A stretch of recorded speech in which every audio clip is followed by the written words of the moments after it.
Roy, thank you so much for spending a few minutes with me. Congratulations on a beautiful, beautiful documentary. Thank you. Thank you. I'm very proud of it. The cinematography in this film is phenomenal. Yeah, I just can't fathom how you and your team are able to work for so many years and just really, really be able to have the patience and just the follow through to put together, 3 years worth of work. What does it take to be a producer, a director, somebody working on a documentary like this? Well, to be a producer, you need a great team, and I've got the possibly the greatest team in natural history filmmaking out on the field. In each of our films, we have the premier artists and cinematographers that kind of craft these. And when I look at this film, technology plays a part in it. We were able to utilize cameras that weren't around 15 years ago when Disneynature started.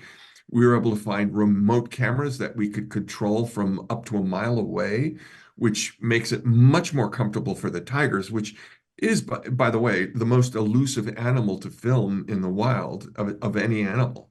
They're really, really, they do not like people hanging around them.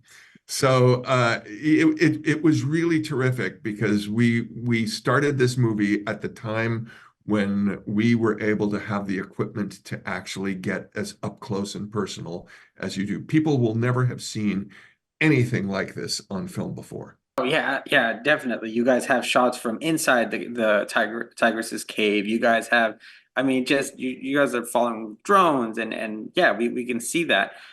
For you as a producer, having worked on other documentaries like this, you talked a little bit. What does it mean to have those tools to be able to tell, a more cohesive story like you've probably always wanted to?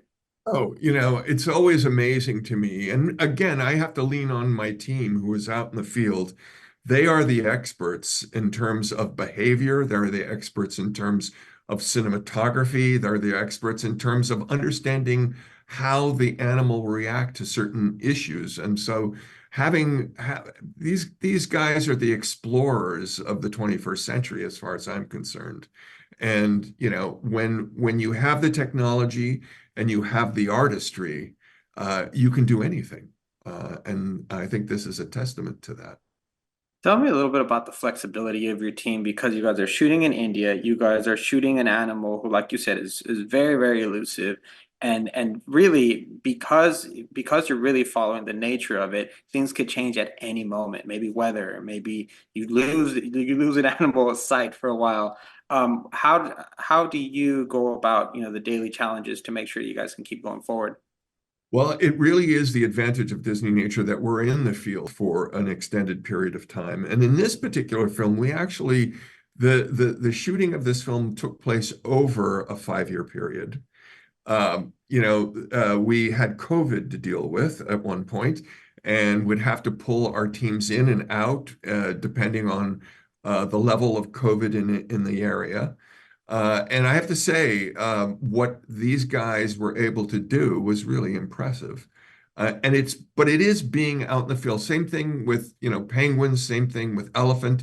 It's by being out in the field and getting the amount of shooting time that we have that really fills out the story the way that we're able to present it. And you really, and what you get in the field affects the story. Things change. We go in with some sort of conception of what we're going to tell, but then when you get the actual film, that's going to alter the story. And I think Tigers is a great example of that. And speaking of the story, I mean, if it affects us as an audience in a way where we get attached to this mother tiger and her cubs, what kind of relationship do you guys build with the animals, and does it make it hard afterwards to kind of step away from their lives? Well, the wonderful thing about our filmmakers is that we never interfere in their lives, so to speak. The most interference you might get is when we send someone into the cave with a camera trap to actually catch that intimate behavior in the cave. That's a very special situation where people are following the tiger out of the cave and making sure that they're far enough away that we can actually get the camera in and out. But I would say that, you know, the wonder of our filmmakers makes these stories possible. And what would you say Tigers it stands out above maybe other projects you've worked on before? Well, for me, it's the eyes of the tiger. Not to quote a song, in the singular sense, but no, you know, it's interesting. When I first started working on Disneynature back in 2015, I did a little straw poll at Disney Animation, where my other day job is, and asked people what their favorite animal was. And hands down, and I think you'll find this universally, the tiger it's people's favorite animal. I was always an elephant guy, but I have to say that this film has kind of swayed me, because when you look into the eyes of a tiger, you see the thought process, you see, you know, the sentience, and the power, and the caring. They're amazingly emotional animals, and it's truly impressive. So I would say the thing I love the most are the eyes. That's awesome. Thank you so much, Roy, for your time. Thank you for working on this film, bringing to us another chapter in these beautiful films that show us just the beauty of the nature that surrounds us. I appreciate that. It's nice to meet you. Nice to meet you. Take care.